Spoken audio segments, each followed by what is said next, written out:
As a gardener, I'm no fan of the American lawn. You don't see it here on my property, but you also don't see bare ground. So in this video, we're going up to Chris in Vancouver, BC to show you 3 or 4 different alternatives for a lawn that save you money while being just as good, if not better.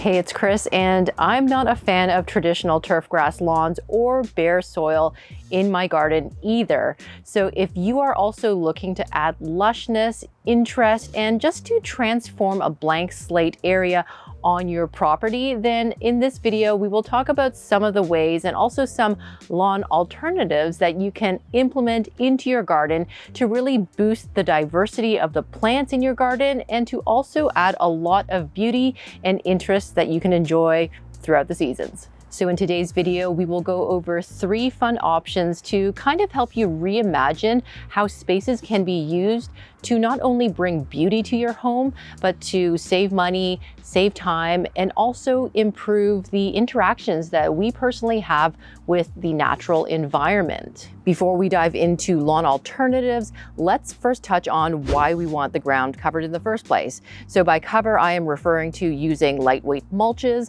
as well as growing a living ground cover. So with these materials, what we're doing is protecting the soil from erosion. So let's say from the wind, heavy rains, overhead watering, disturbance from our feet. And also this layer protects the soil from evaporation as well as temperature fluctuations during the hotter months and the colder months. It's kind of hard to believe that less than 6 years ago, this area in the front garden was nothing but horsetail, annual weeds, and some really yucky soil. So what I decided to do was to first hand pull all of the large weeds and then sheet mulch and cover crop quite intensively with a variety of cover crop plants to help improve the friability and the organic matter of the soil. And if you're wondering what the term cover crop means, it usually refers to plants that are quick growing and they grow for the season, and they usually contribute some sort of benefit to the soil that they're growing in.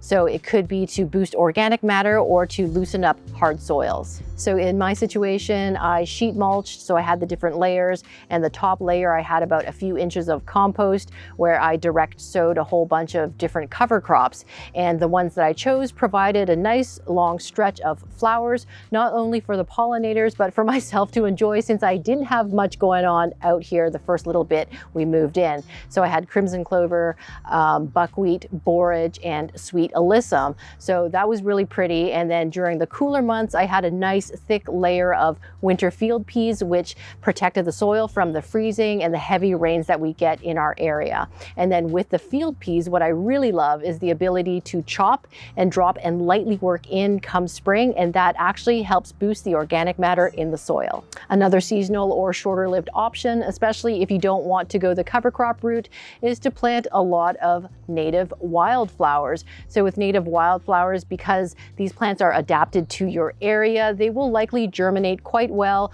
They're probably going to be less fussy than other plants that you're trying to introduce into your garden.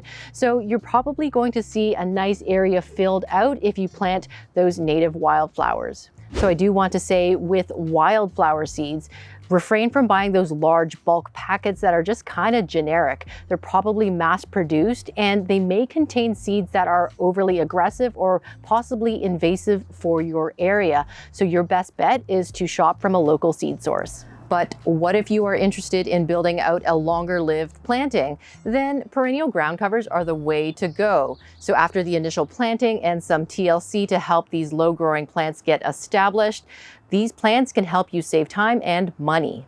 By having a persistent living cover, many of the annual weed seeds will have a hard time accessing the soil to germinate. So over time, you're going to see fewer of those annual weeds. And also, if you allow these plants to grow densely and knit together tightly, they will help smother out any of the perennial weeds that are trying to poke their way out and reach the sun. So with this smothering and weed suppression action in place, you will be spending less time in the garden weeding. And with the money-saving bit Here's how to do it. You buy the plants once, get them into the ground so that they are happy and thriving. And with many of these ground covers, they spread quite readily. So come spring and fall, you can usually divide them quite easily. And when you think about it that way, you are actually making money, because with these new plants that you are dividing from your patch, you can then tuck them into different areas of your garden. And this planting behind me is also saving me water.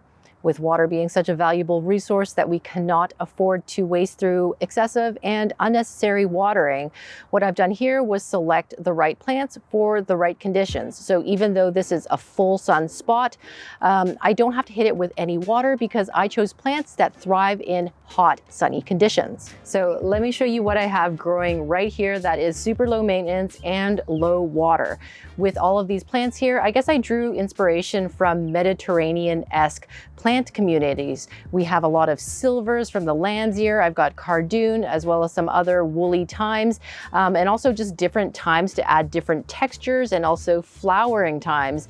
And then with the alpine strawberries along the back, I guess that's kind of the non-Mediterranean-esque plant, but it seems to be doing really well under that apple tree. One of my favorite areas of this bed, and possibly in my front garden, is this strip of creeping thyme. So I've got 3 species and different cultivars here.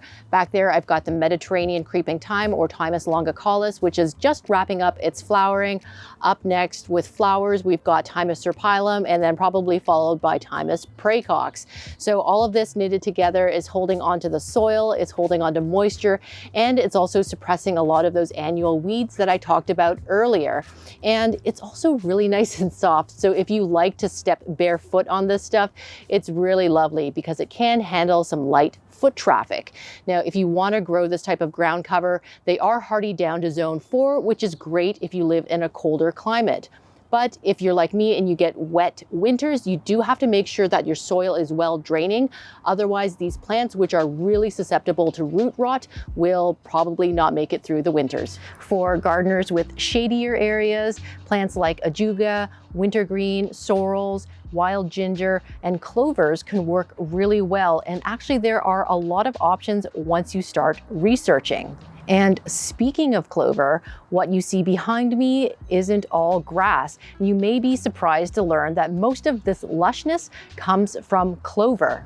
I have 4 types of clover that I seeded maybe 3 to 4 years ago right here, and they've worked beautifully and turned this into a nice mixed lawn planting. And you may be surprised to hear what else is working its magic right here. So in addition to microclover, red clover, crimson clover, and white Dutch clover, there is also self-heal, dandelion, chamomile, and yarrow in this mix. And I bet you many people recognize at least a couple of those plants as traditional turfgrass weeds. But all of these plants are wonderful additions to any grassy areas because they are mowable, they can handle foot traffic, and they look really nice and green. And if managed properly, you can allow some of them to flower to add some pops of color in an otherwise just kind of green area. One of the best parts of this mixed clover lawn is that I really don't need to do anything during the summer months. I don't water it, I don't fertilize it, and I also don't really mow it much. I let it get to be about 6 inches tall. Not only is that really pretty when the rest of the grass is turning kind of golden when I don't water it, the extra height of this vegetation helps protect the soil and also the plant's roots from heat and also from the evaporation. So really over time, you are building a stronger network of plants. They become more resilient, they don't need as much water, and they just keep doing what they're doing. So they're happy, healthy plants. So I highly encourage you to welcome and embrace many of the plants that could be living in your lawn right now, especially those that were always labeled as turfgrass lawn weeds, like violets, narrow and broadleaf plantain, ajuga, clover, black medic. These are all beautiful additions to your mixed lawn planting because they are mowable and they are very low maintenance. And don't forget about adding bulbs. Many of the springtime bulbs like crocus, snowdrop, snowdrops, fritillaria, and daffodils are wonderful at naturalizing in open spaces such as lawns, and they are such a welcome sight after a long, gloomy winter. If you're wondering about non-living covers such as straw, leaves, bark mulch, wood chips, and stone, they still have a place in our gardens because for paths and areas with high traffic, they just stand up a lot better compared to the toughest of ground cover plants. Or if you are trying to cover a lot of space in a short amount of time, using the non-living covers could be the most practical way to get a lot of the ground covered, and depending on the material, it could be less expensive. And with edible garden bed situations where we want something lightweight to apply and move around throughout the season, something like straw or chipped up leaves make a lot of sense. So with all of these materials and methods that we talked about, let's not try to overcomplicate it. Choose something that works for you. All we're trying to do here is cover the soil with something, whether it is living or not. So with that in mind, let your imagination go wild as you create your own beautiful, functional, multi-purpose, textured tapestry of ground cover completely unique to your garden. There you have it. Get out there, rip up your lawn. In fact, check it, see if you have a rebate. Most of the time, the city will give you a rebate for taking the sod off and replacing it with something more sustainable, both for the earth and for your budget. Until next time, good luck in the garden and keep on growing.